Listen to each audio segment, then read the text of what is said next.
पड़ोस वाले भी समझ लो। अच्छा है, नहीं, ये तो पुराने,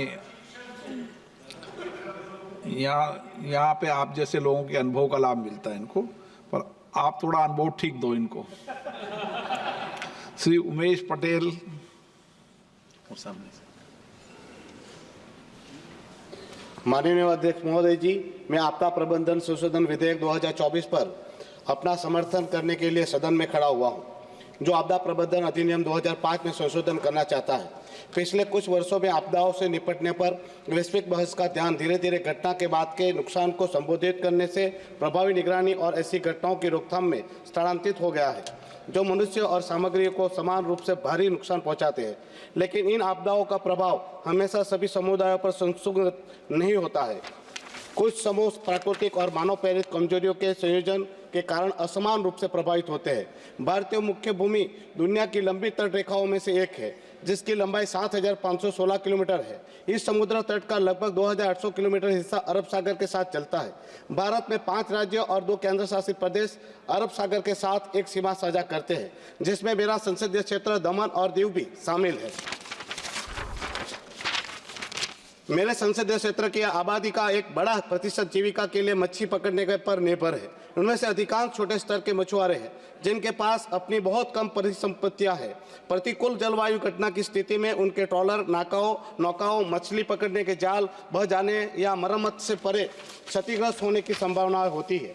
इन घटनाओं का दीर्घकालिक प्रभाव शायद अधिक चिंताजनक है, क्योंकि इनमें से अधिकांश आजीविका से नुकसान से कभी उबर नहीं सकते हैं। महोदय जी, आखिरी में जब तोकते तूफान आया था और हमारे प्रदेश के दीव में ये तोकते तूफान की वजह से मछुआरों को भारी नुकसान पहुंचा था, जो अभी तक वो मछुआरों को उस नुकसान का भरपाई या उनकी जो नुकसान हुई है उसकी भरपाई प्रशासन की ओर से नहीं मिली है, और इसके चलते प्रदेश के मछुआरे अभी भी इस नुकसान से उबर नहीं पाए। मैं इस सभा के सम्मानित सदस्यों के समक्ष एक बात पर प्रकाश डालना चाहता हूं। भारतीय मौसम विज्ञान विभाग IMD ने दमन और दीव को चक्रवात जोखिमों के लिए अत्यधिक संवेदनशील जिलों में वर्गीकृत किया है, लेकिन संघ राज्य क्षेत्र में कोई निगरानी केंद्र नहीं है।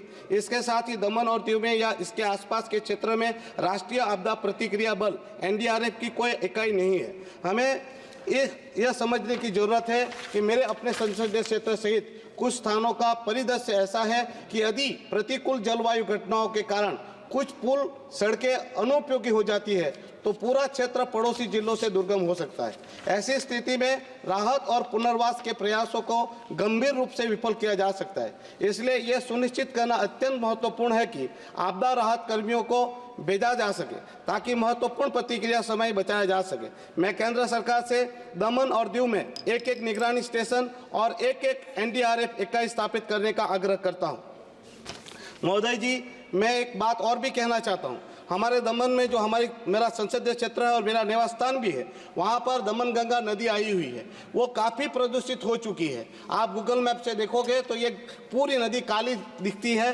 तो मैं आपसे निवेदन करता हूँ, ये समाप्ति के लिए ही है सर। मैं एक निवेदन करना चाहता हूँ कि ये वापी गुजरात से जो केमिकल वाला पानी हमारे दमन के दरिया समंदर में छोड़ा जाता है, उसको भी बंद कराया जाए।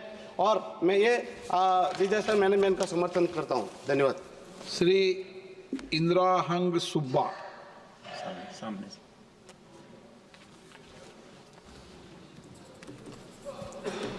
धन्यवाद अध्यक्ष।